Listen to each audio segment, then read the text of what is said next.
శారీరకము, మానసికము, ఆర్థికము ఏ రకంగా అయినా సరే మన వల్ల ఎవరికైనా కష్టం కలుగుతుంది అంటే అది భక్తి మార్గంలో ఉన్న వాళ్ళు చేయాల్సిన క్రియ అయితే కాదట.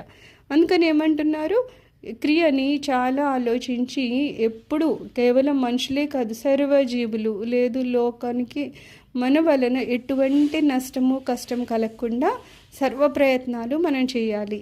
అది ఒక అర్హతకి మూలమవుతుంది. తర్వాత ఏమంటున్నారు, కళ్యాణం అంటే ఏంటట, సత్యంగా ఉండడము, నిష్కపటంగా ఉండడము, దయ, దానము, ఇవన్నీ అన్నమాట.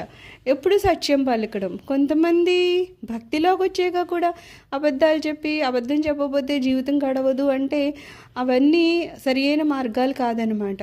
సత్యదీక్ష అనేది చాలా అవసరం.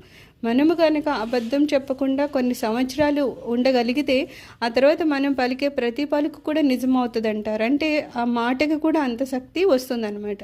అందుకే ఏమంటే ఎవరితో ఎక్కువ మాట్లాడకూడదు. ఎక్కువ మాట్లాడినప్పుడు అసత్య దోషం వస్తుంది. కావాలని కాకపోయినా ఏదో మనం మర్చిపోయో లేకపోతే తడబడో లేకపోతే ఆ సమయానికి అలా చెప్పకపోతే బాగోదని ఏదో ఒకటి చెప్తాం. ఆ చెప్పినప్పుడు కనుక అది ఒకవేళ అసత్యం అయితే అక్కడ అసత్య దోషం వచ్చేస్తుంది.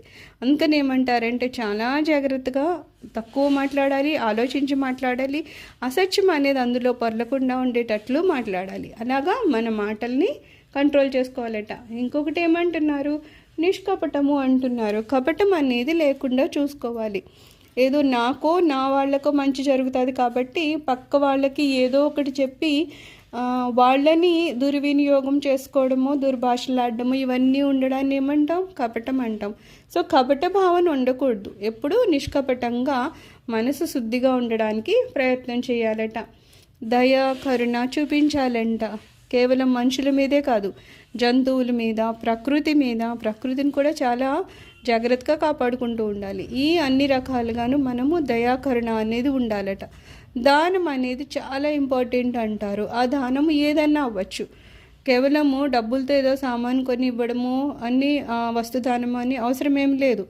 మనకి అది చేయగలిగే స్థితిలో లేకపోతే మానసికంగా ఎవరికైనా మనము వాళ్ళు ఏదో కొంచెం కష్టంగా ఉన్నారు, కనీసం మనం ఒక మాటగా సహాయం చేసినా సరే అక్కడ కూడా ఏమవుతుంది, మనము శారీరకంగా, మానసికంగా, ఆర్థికంగా అన్ని రకాలుగా దానం చేసిన వాళ్ళం అవుతాం. మన సమయాన్ని దానం చేసాము, మన శక్తి ఏదైతే ఉందో దాన్ని దానం చేసాము, మనకున్న ఒక జ్ఞానం ఏదో ఉందో ఆ జ్ఞానంతో వాళ్ళని ఏ కష్టంలో బాధలో ఉన్నారో దాని నుంచి మనం బయటికి తీసుకురావడానికి ప్రయత్నం చేసాము.